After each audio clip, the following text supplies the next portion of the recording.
Hi, everyone. Welcome, welcome. So glad to have you here tonight. My name is Marissa. Thank you so much for joining. We're going to get started in just a few minutes. As folks are hopping on, just feel free to introduce yourself in the chat, where you're joining from, and we'll get started shortly.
Welcome, everyone.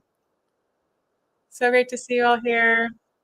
We are going to be getting started in just another minute or two. I'll wait for a few more people to join. Feel free to introduce yourself in the chat and share where you're joining from, and we'll get started shortly.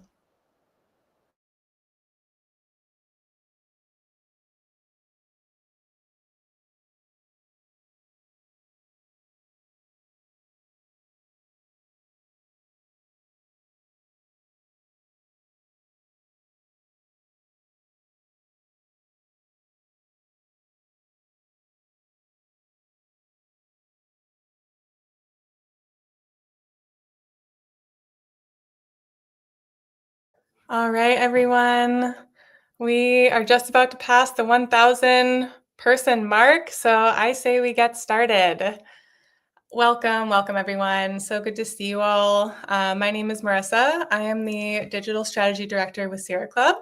It is great to see some familiar names from those of you who joined us last month, and we're so glad to be back for our second monthly action hour today. So I'm going to introduce this space a bit more in just a minute, but just like last month, I want to open with a poem, a quote. In a time like this with so much fear and uncertainty, art and music and poetry, expression of all kinds are things that can really help get us through. They can help put words to things that are hard to say. They can bring us together as a community. And often they can really help us tap into the feelings we need to keep going. And for me lately, it has been helpful to help me imagine the world that we're all trying to build, even though it's not here yet, even if sometimes it feels very far away. So here's an excerpt from War Talk by Arundhati Roy to start us off today.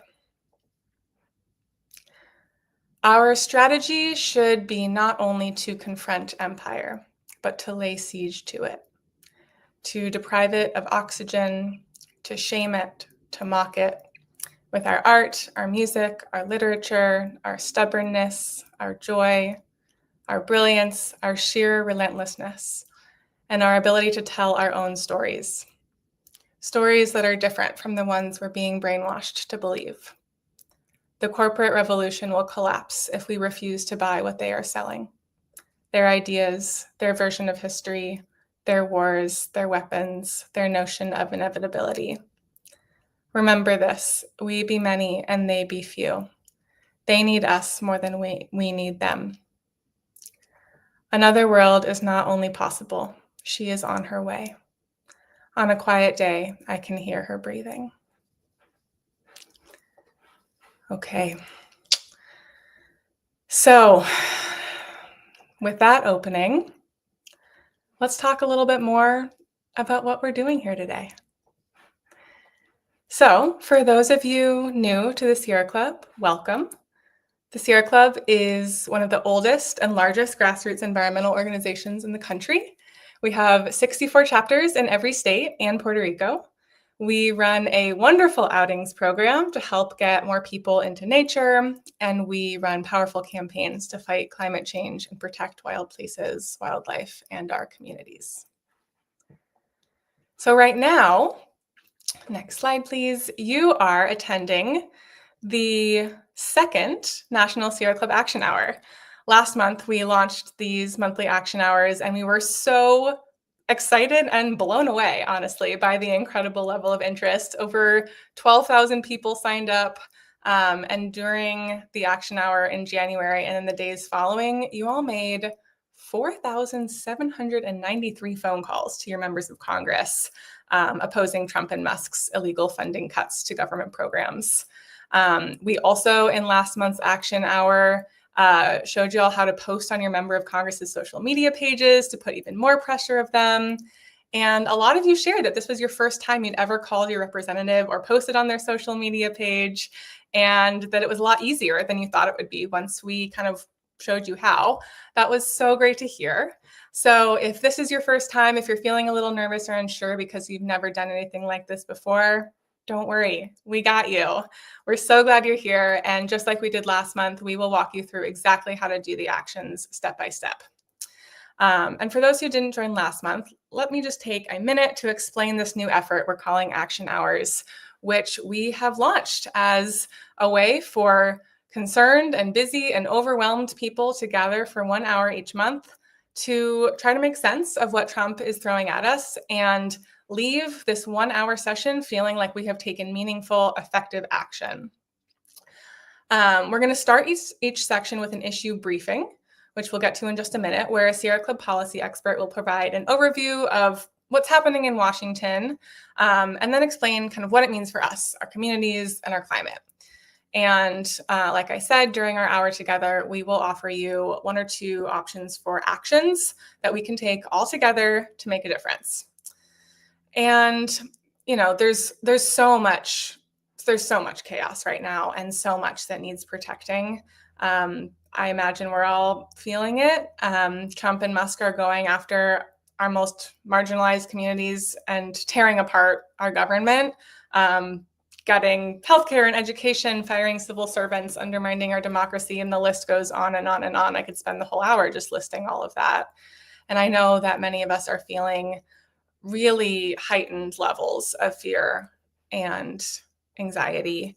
Some of us are afraid for our families or our loved ones who might be at risk of deportation, of losing healthcare coverage or legal rights, or losing our jobs, of seeing the places that we love and call home being put increasingly at risk.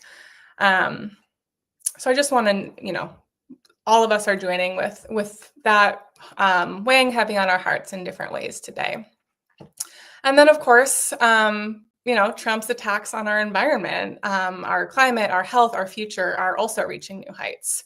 So what do we do with all of this, right? We've been hearing from a lot of you that you're looking for a way to get involved that keeps you focused, something that helps cut through this noise and the chaos, somewhere where you can show up and get the key updates you need to know and then do something about it.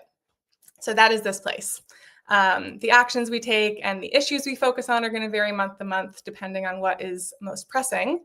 But today, like last month, we are going to focus on protecting the climate and clean energy funding in the Inflation Reduction Act. First, because it's critically important for protecting our future from the worst effects of climate change.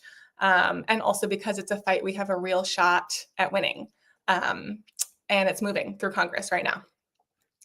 So my colleague Jonathan is going to speak more about the specifics of these policies in just a minute, but in 10 seconds or less, for those who aren't familiar, the Inflation Reduction Act is the landmark climate law that was signed by President Biden in 2022 that is helping grow the clean energy economy right now. It is cleaning up our air and water, especially in low-income communities. It's fighting climate change. It's cutting energy costs for everyday families all across the country. And these policies are really popular across America in both blue and red states. But of course, Trump is trying to get rid of them. So we do have a real shot at protecting these policies from being cut or rolled back. And the actions we're going to take today are going to put pressure on our federal representatives so that they hear us loud and clear that their constituents want them to protect these programs. So before we dive in, a very quick review of today's agenda. Great. We just went over welcome, what are action hours. We're going to move into our issue briefing in just a moment. Then we are going to be calling our representatives and writing letters to the editor. We're really excited about this one. And we're going to close with an invitation for you to get involved with your chapter if you'd like. And then we'll close and that'll be it. So let's see here. I also just want to make a quick note about the technology we're using. I'm seeing a few questions about that in the chat. Yes, last month we met on Zoom, but because of the overwhelming turnout, we hit our Zoom capacity within, I think it was 30 seconds. And many folks were unable to join us live last month. And if that was you, we are so sorry. So to make sure that no one misses out, we are streaming right now across Sierra Club's YouTube and Facebook and LinkedIn channels. So we have about 1,500 people joining across those 3 platforms, which is amazing. So please feel free to use the chat function to ask questions and make comments.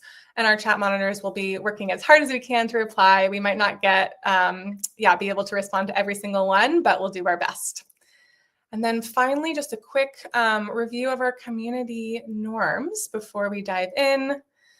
Next slide, please. I just want to invite everyone to take a look at these. We ask that you engage with kindness and respect. We ask that you be willing to try things out today. Some of you might be very familiar and comfortable with the actions we're going to offer, and others of you might not be. And that's okay. And we hope you're willing to give it a shot and just try it out. We really welcome your questions, your comments, and your disagreements, but please engage with respect. And of course, racism, sexism, prejudice, or bullying of any kind will not be tolerated during the meeting. Okay, I'm now going to pass it to my colleague, Jonathan, to talk us through the issues we'll be focusing on today. And if you have questions while he's speaking, please write them in the chat, and we will have about 5 minutes to ask him a few of them after the briefing. Great. Thanks, Marissa, for leading tonight's action hour. And thanks to all of the Sierra Club members and supporters who are joining us today from every corner of the country. It's wonderful to see 1,500 people participating here and are engaged in fighting climate change and for a clean energy future.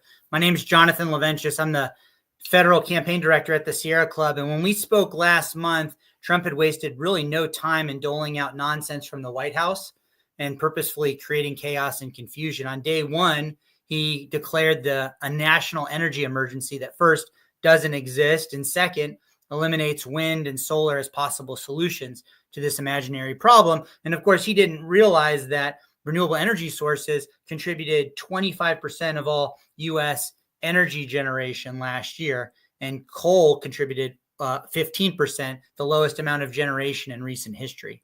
So why this nonsense? Why is Trump doing this? Well, he's doing it because he and his fossil fuel cronies want to drag us back to an economy dominated by expensive and volatile fossil fuels, ignoring not only the evidence that renewable energy sources are cheap and reliable, but also that a majority of voters prefer expanding renewable energy sources. New polling confirms that 2/3 of voters prefer these clean energy resources over more coal, oil, and gas.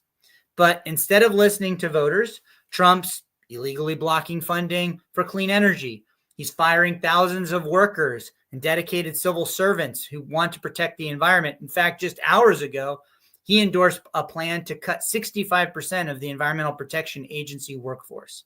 He's throwing out the Clean Air Act and Clean Water Act, bedrock environmental safeguards designed to protect our health. He's fast-tracking the construction of dirty energy projects across the country. He's preparing to repeal the landmark scientific finding that explicitly identified greenhouse gases as a public health threat. That would prevent the government from regulating climate change pollution from power plants, vehicles, and buildings. And last night, Republicans in Congress were pressured by Trump to pass his dirty energy plan that will destroy the clean energy economy, and it'll raise energy prices by repealing the Inflation Reduction Act. And that's what we're going to spend a few minutes learning about. And then, as Mo said, we're going to take this information to collectively remind our representatives in Washington that they are accountable to their constituents, that they answer to us, not to Donald Trump, not to Elon Musk, and not to the fossil fuel industry. So let's take a minute to talk about the Inflation Reduction Act.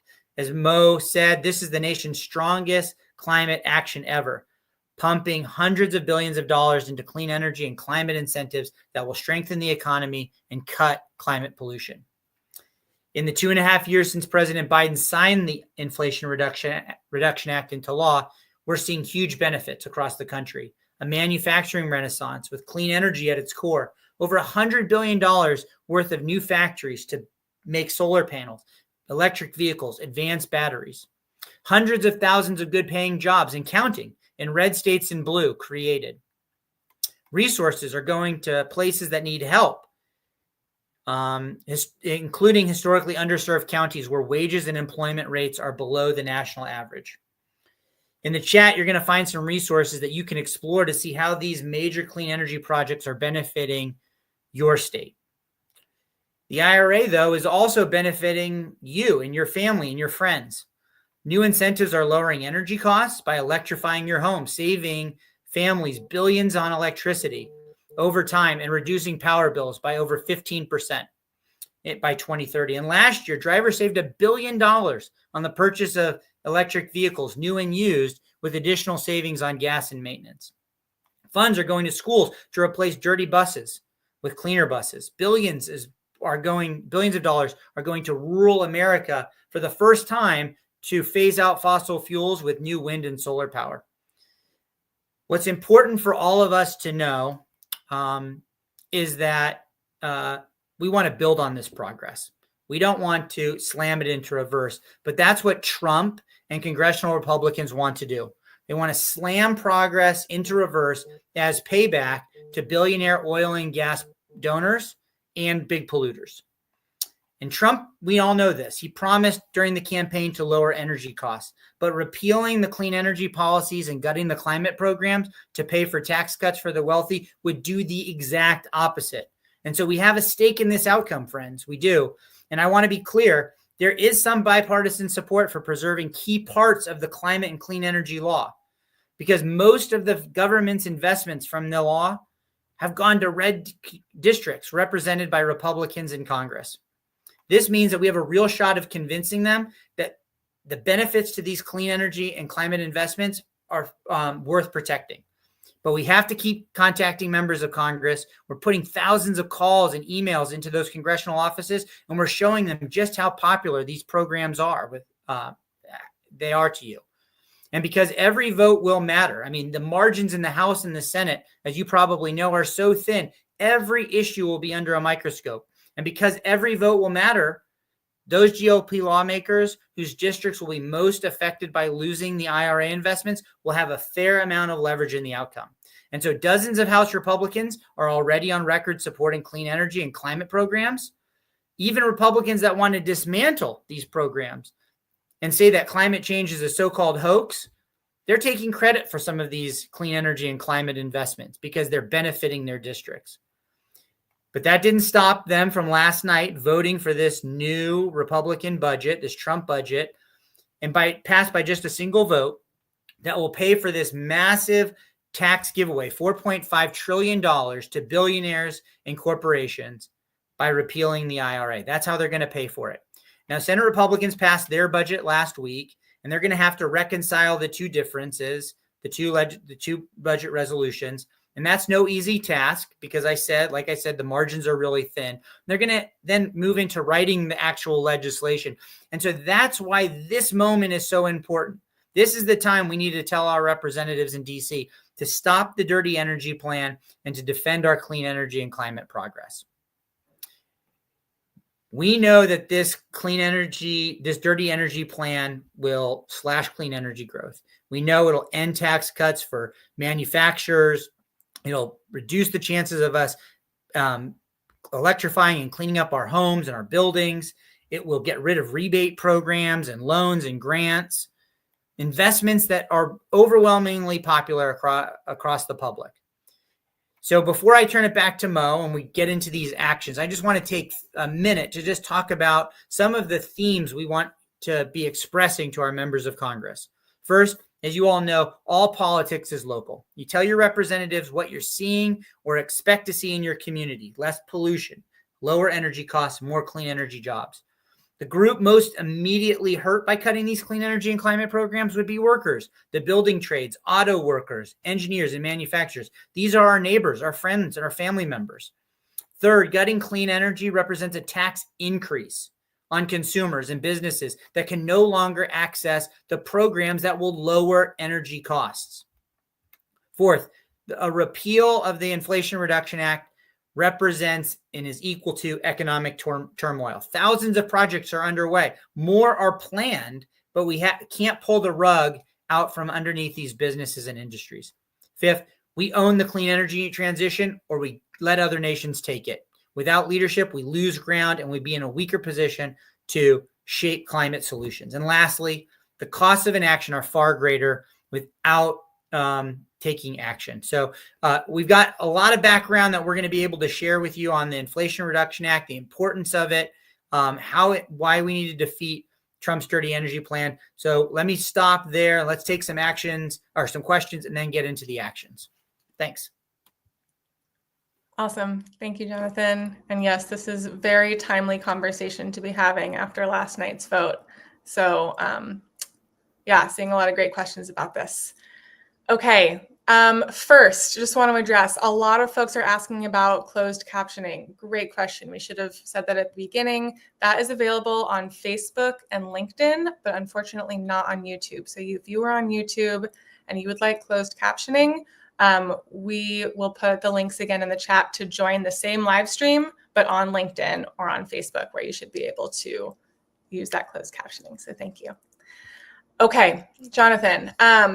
One question that we saw from a few people: what do we do if our representative already supports climate change, clean energy, all the good thing? They're a Democrat. Does it still matter? Why should we still spend our time reaching out to them? Yeah, it's a great question. We got this question a lot last month too. It is absolutely worth contacting your member of Congress, whether they're a Democrat or a Republican. We want to make sure that Democrats hear our message loud and clear. We want to make sure that they are raising their voices and that they're lobbying their colleagues in Congress to support clean energy and climate programs. We want them doing events in their districts so that more people, not just Sierra Club members and supporters, but more people learn about why these efforts by Republicans to pay for a big tax cut by repealing clean energy and climate programs is bad for the economy, how it'll raise energy prices. And if you've got a chance to reach out to a member of Congress who you know is on our side, thank them and encourage them to do more. Yeah, and I'll just reiterate, they're under a huge amount of pressure right now, and there's a lot of issues that are on the priority list. So we need to make sure that they're hearing from us, that they know that we have their back, and that we want them to do more, right? Not just be in support of these issues, not just vote the right way, but be fighting for them, be outspoken, be writing and speaking about these, be encouraging their colleagues to do more as well. So I live in California. It's incredibly important that those of us who live in blue states or have Democratic representatives are absolutely doing these same actions and putting pressure on our representatives as well. Okay, let's do one or two more. A few people asked if we can provide them with a script to use when making calls. I can answer that one. Yes, we will be getting to that in just a moment. We will provide you some sample language and tips for how to make an effective call, because there is a difference between an effective call and an ineffective call. So we'll get to that in just a minute. Let's see here. Pat asked the question. Sounds like Pat has been emailing their representative and getting the response of, we received your email from the congressional staffer, but nothing further. So Jonathan, is there, what else can Pat be doing, and how can they stay involved in these types of action groups? Yeah, thanks, Pat, for all of the work you're doing to reach out and connect with your member of Congress. The work that we are doing as a community in contacting our members of Congress, it's working. Members of Congress are hearing that, including Republican offices who are turning on their voicemails early in the day because they're getting bombarded by calls. So those phone calls work, those emails work. And as we'll talk about a bit later, we've got some tips on how to make sure that you are staying engaged with your member of Congress. In just a few weeks' time, we've got all members of Congress, both in the House and the Senate, will be back in their congressional districts. And we've got some ideas for how to engage with your member of Congress during that period of time as well. Yeah, and I'll just add, typically making phone calls is considered to be a little more effective, more impactful than sending the messages or the emails. Showing up in person, if you can, is even better than making the phone call. So there's a lot of different tactics that we can be doing, including making calls, including writing letters to the editor, that all together really add to this groundswell of public pressure. Let's take one more question, and then we're going to get into action, because that's what we're here to do. Okay, one person asked, how do we talk to people about climate change and clean energy and the IRA who don't support it, who maybe think that the IRA contributed to inflation or has a lot of waste, that these are not the programs that we should be investing in right now? Yeah, another really good question, and thanks for bringing that topic up. We, I think for us, we want to make sure that we are communicating effectively that these laws are necessary, like I said earlier, that they are job creators, proven, that they are reducing climate pollution, proven, that they are reducing energy costs, proven. So we've got the facts on our side. And so some of the materials we are sharing in the chat function would be really good to use, to study, and to talk to your friends and neighbors. If they support job creation, if they support lower energy costs, if they support having a safe and clean community, if they support increasing our competitive edge against nations like China, then these clean energy programs and these climate programs are what the public supports them. So those are some of the thoughts I'd share with you on ways to talk to your friends and family members. Yeah, absolutely. I think exactly what Jonathan said, really hammering home the impact that these programs have on people, right? It's not just some abstract bureaucratic program living somewhere in Washington. It's about bringing the jobs to our communities, to our cities, to our towns. It's about lowering costs for your neighbor, for our families. It's about reducing pollution so that all of us have clean air and clean water. So really making it concrete. These are all things, like Jonathan said, that the vast majority of people agree with, even if the idea of climate change and the Inflation Reduction Act as a policy has been really politicized. So these are such great questions. Feel free to keep them coming in the chat, and we'll get to as many as we can. But it's time to jump into action. So let's see if we can pull back up the slides. Great. Like I said, today's actions are going to be calling your representative. We are going to automatically connect you to your representative. I saw a few people asking how they find out who their representative is. We will automatically connect you, and writing letters to the editor. So I want to take just a sec to explain why these actions are strategic and a good use of your time. So first, calling a member of Congress. It's been all over the news the last few weeks how congressional offices are getting slammed with phone calls, how the phones are ringing off the hook, and these members and their staff are really feeling the pressure. And there's also data to back this up. There's a great organization, the Congressional Management Foundation, that studies different types of communication between members of Congress and constituents, and what types of communication have the most impact on swaying a member of Congress's position, especially if the representative has not already reached a firm position. And phone calls are consistently ranked as one of the most important ways to persuade a member of Congress. Staffers keep a list of how many calls they get per day and about what topic. So, like I said, there is a big difference between an effective phone call and a less effective phone call. So let's run through what these are. Next slide, please. Okay, first, identify yourself as a constituent. So I saw a question in the chat.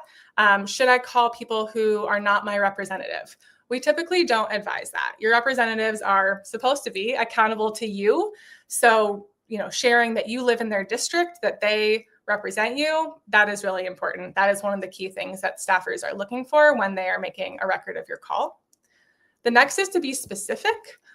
Name the policy that you're concerned about and the specific action that you want your representative to take. So for example, I support the Inflation Reduction Act's clean energy and climate programs, and I want Representative blank to vote against repealing them. Third is be personal. So if you can, name the impact it will have on you. This can be really short, one sentence. You can make it, local, make it personal. Why? Bring it to life a little bit. And then 4, follow the ABCs, be accurate, be brief, be courteous. A lot of these staffers are busy and overwhelmed, and we just want to help them record our comment so that they will pass it along. So to show you what this looks like, Jonathan and I are going to do a quick practice. Jonathan, why don't you pretend you're calling and I will be the staffer who receives your call. Got it? Got it. Okay, here we go. All right. Good afternoon. Congressman Kelman's office. How can I help you? Hello, my name is Jonathan Laventus. I'm a constituent from Indianapolis. My zip code is 46250. I'm also a volunteer with the Sierra Club. I'm calling today because I want Congresswoman Kelman to support keeping the clean energy and climate programs in the Inflation Reduction Act. As one of the Congresswoman's constituents, it's extremely important to me that she prioritizes protecting these programs. The law is already creating thousands of jobs in Indiana, and gutting these programs will mean losing those jobs. So I appreciate you listening. I appreciate your hard work and time. And I would definitely like to have a response to my comment today. Thank you for your comment. I will be sure to pass them along to the Congresswoman. Done. Pretty easy, right? Altogether, this will take probably 1 minute, maybe 2. Jonathan, you're getting some applause in the chat. Well done. So after you've made your call, take a minute to celebrate. It is so quick, but I know it always leaves me feeling good. Like I contributed to the groundswell of public pressure, and I'm connected to all the other thousands of people who I know are also calling their representatives right now. So let's do it. We are going to make our calls all together while we're live on the stream right now. For folks who are in Eastern or Central time zones, you will probably have your phone calls go straight to voicemail. That is fine. Voicemails are counted just the same as they would be if you reached a staff person live. We are hearing reports that some of the voicemails are full because so many people are calling. If this happens to you, we really encourage you to write yourself a little sticky note, write down this number, and try again in the morning. Try again another time when you can reach a staff person live, and just take these few minutes to consider practicing your call script instead. So once you're ready, here's what we do. The number is on the screen. Dial 855-980-2279, and you will automatically be connected with your representative. So I'm going to go on mute, and we'll take a moment to all make our calls together. I know it really helps to see 1,500 of you making these calls alongside me. So good luck, and we'll see you in a few minutes.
Amazing work, everyone.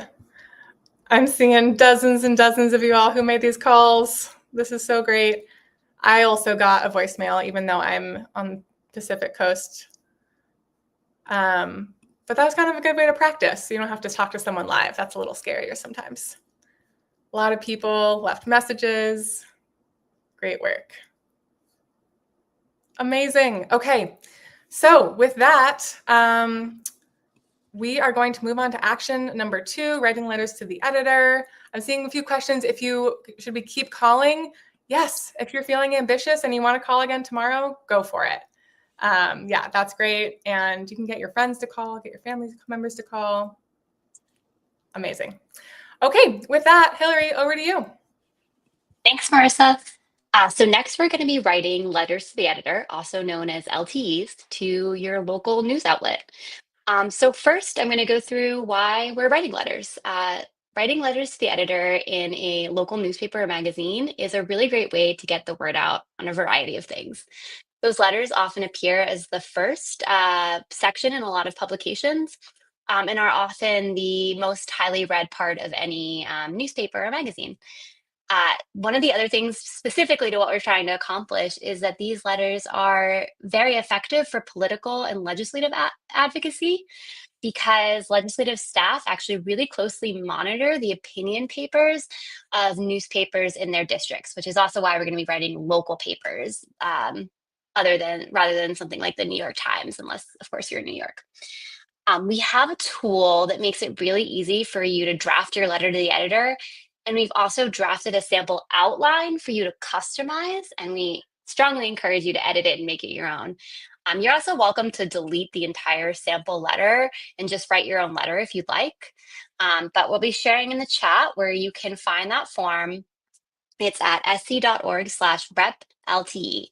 And I'm going to walk you through that before we get started. So don't get started in writing your letter quite yet, but please open that link. We should be sharing it in the chat. And so that's just sc.org/rep-LTE. And it's also right on that slide. And there's a QR code on the slide as well, if it's easier for you to scan that QR code on the slide. So once again, we have a sample script already loaded in the form and also in the worksheet that we shared a couple of times for reference. So if you want to work on your letter tomorrow or another time, it's in the worksheet. And we've shared, this tool should have everything that you need to write your letter. And the worksheet will have the call script as well as all of the other resources, as well as some letter writing tips, if that's helpful. It also has the sample letter to the editor if you want to copy it directly from the worksheet to draft your own, if that's a little easier. So let me run through how the tool works. So you can write your letter to the editor to publications near you, urging your House representative to protect our health and future. It's a fairly straightforward online form, but the one important detail is you can't actually just submit the draft as in. There are fields that you have to fill out. When you put in your information, the tool will pull up 10 news outlets that are closest to where you live. So you can unselect and not send to any of those based on your preference. You are also welcome, if there's a specific article you read recently that you want to directly reply to, you're welcome to do that. But for simplicity's sake, we're going to stick with walking through this tool and using the template letter that we're providing.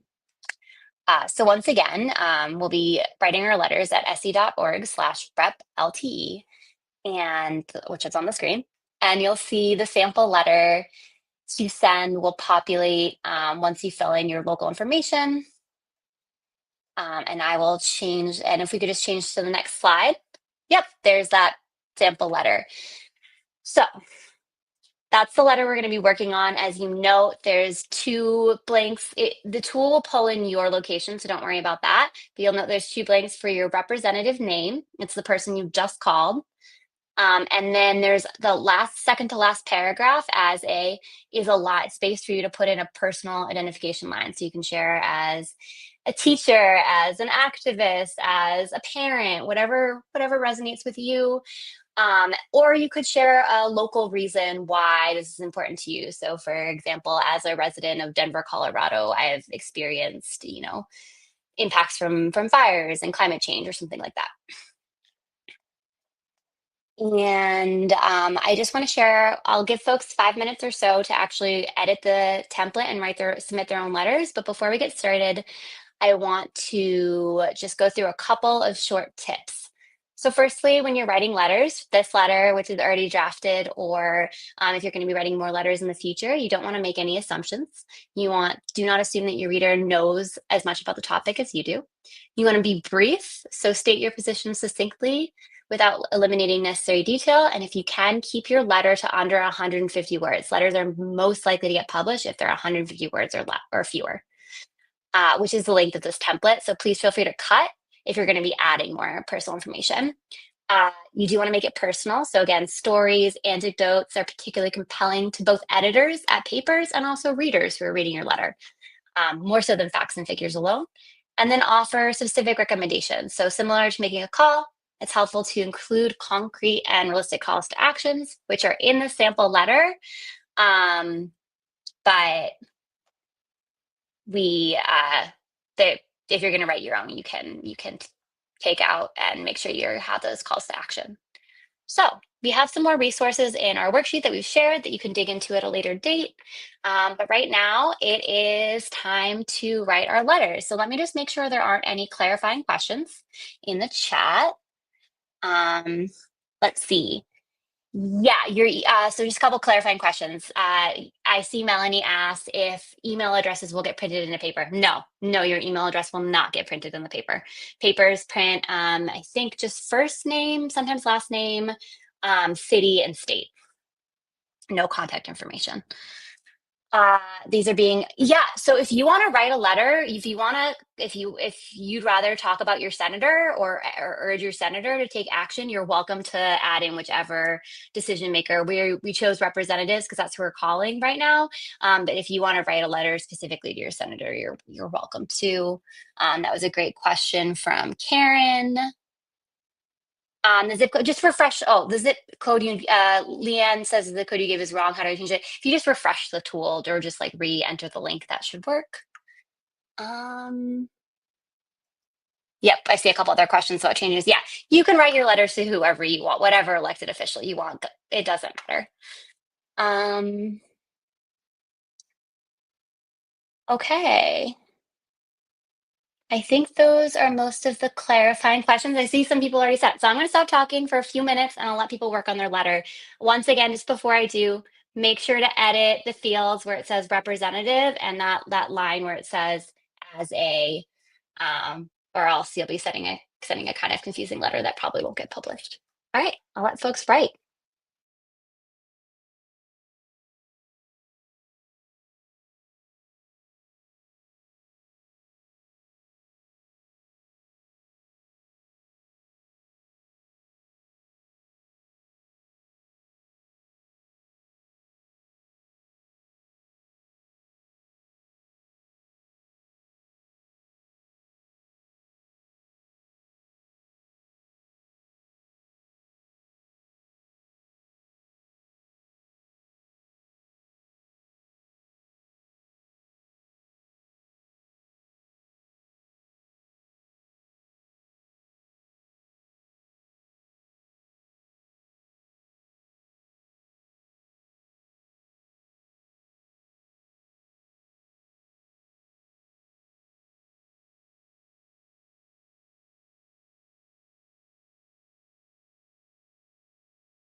I see there are a couple people who are having issues entering their info in the template.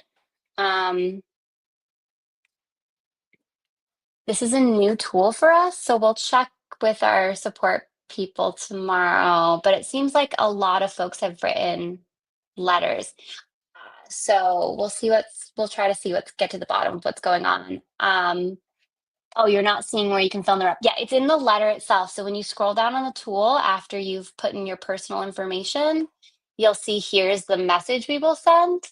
And then in the second line, it says I'm calling on Representative blank. And then in the final line, I urge Representative blank. So that's where you want to edit that.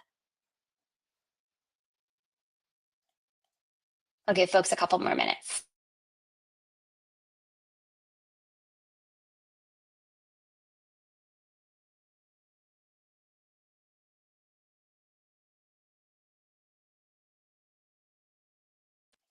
I see a question on editing the subject line to add your location. It's already going to pull in your location, so you don't have to do that.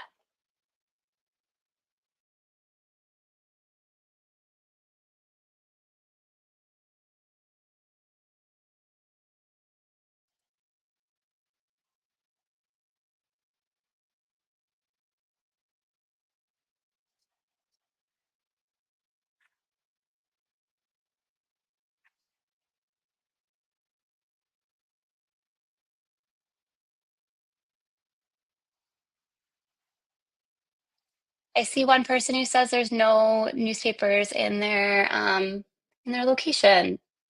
You can always put in something like New York or Washington, D.C., and just submit to the New York Times or Washington Post or other national papers. I'm so sorry. I didn't know that there would be locations that don't have papers.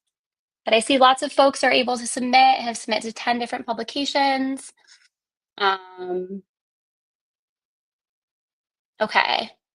We will be sending instructions. So for the couple, I see a lot of folks are able to figure this out and some folks are getting stuck. No problem. We're going to send out instructions after the call. So that will walk you through the steps. So hopefully we'll be able to do this. If you're not able to send your letter right now, we can walk you through and then you can follow up with us and we can help you one-on-one if you're still having trouble.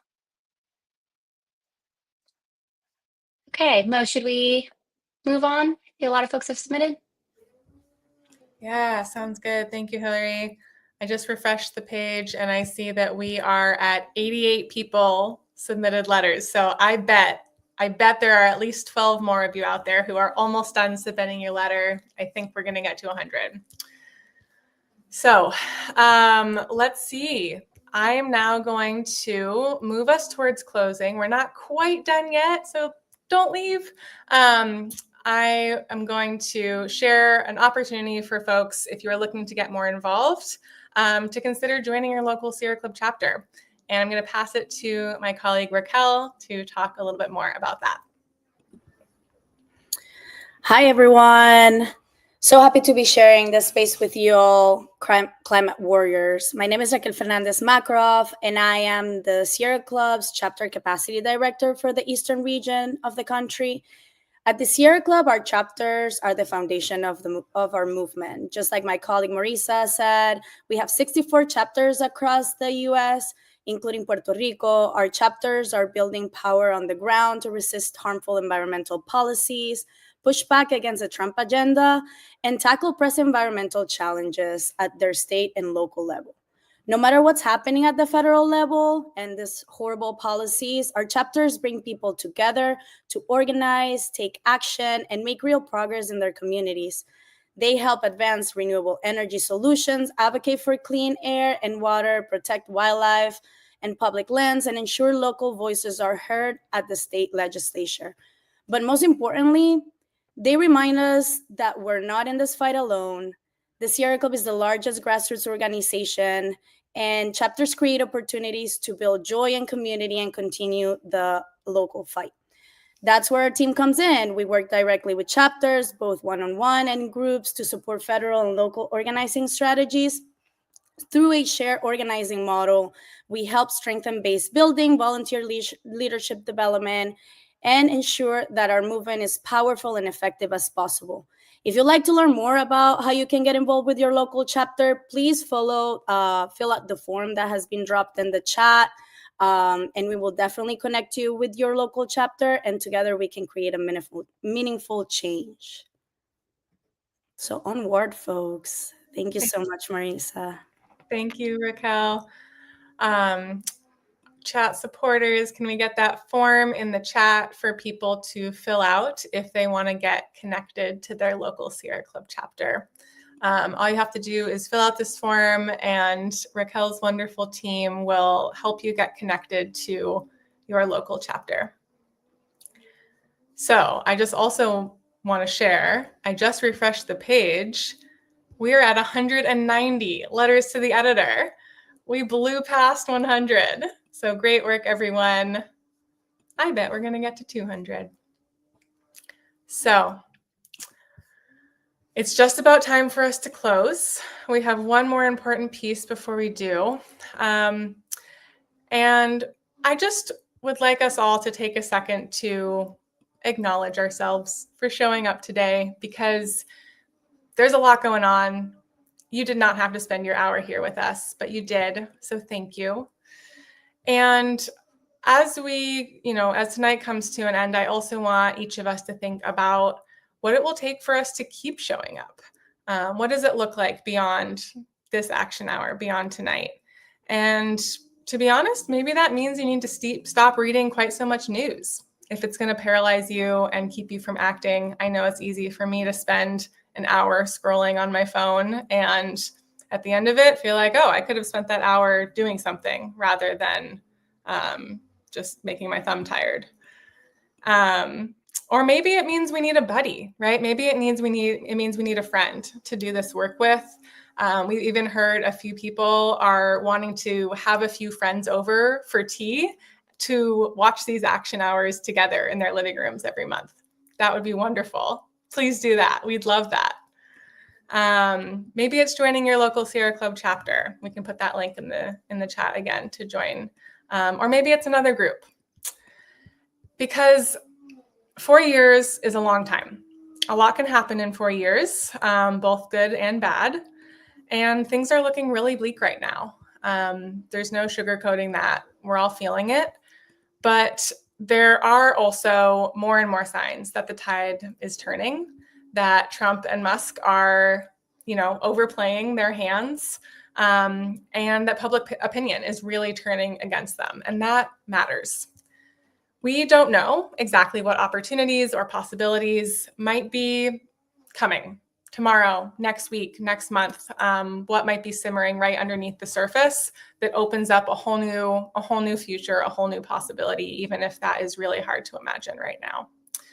But we do know that we need all of us, every one of you here, our organizations, our movements, to be as ready as we can be. And that means we need to figure out, each of us, how we can sustain ourselves in whatever way is possible for us. So we hope that these action hours will be one of those ways for you, a place where you can show up, get a few key updates, and take some actions alongside the thousands and thousands of other Sierra Club folks all around the country. So with that, we are going to end with a survey, because as we said, this is a new program. Today was only our second action hour, and we would really love your feedback. It does make a difference in how we organize these moving forward. We're going to be back next month in March with another one, and you can help us improve. So please, if you have just 1 or 2 minutes, we have a 3-question survey. Please let us know what you liked, what we can do better, and what kinds of actions you'd be most interested in doing in the future. Maybe you never want to call your member of Congress again. Let us know. We want to hear what you're excited to do, what will make you show up and feel like you can take action together. So once you finish the survey, feel free to hop off. We have the QR code on the screen, and then the link is in the survey. We'll also send all of this information. I think people don't have access to the survey. We will fix that in just a second, and you should have access momentarily. So hold on for one quick moment. We will send all of this information out, the slides, the script to make your phone call, the website with the sample letter to the editor, the form to join your chapter, and the survey. All of that will be sent out in a follow-up email very soon. So I think our folks are working on updating that survey, and we'll have it changed so that you all can view it in just a second. Thanks for holding on 1 more minute. All right, folks should have access now. So try again, sc.org/action survey. Let us know. What do you want to see next time? So with that, feel free to fill out the survey. I'll stop talking and you can hop off when you're done with the survey, and we'll see you for the next action hour in March. Thank you all so much.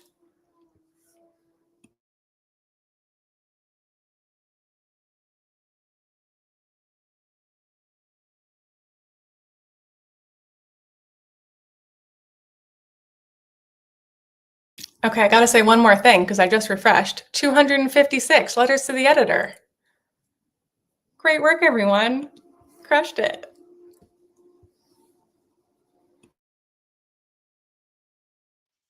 And yes, we'll absolutely send the survey and letter links in the follow-up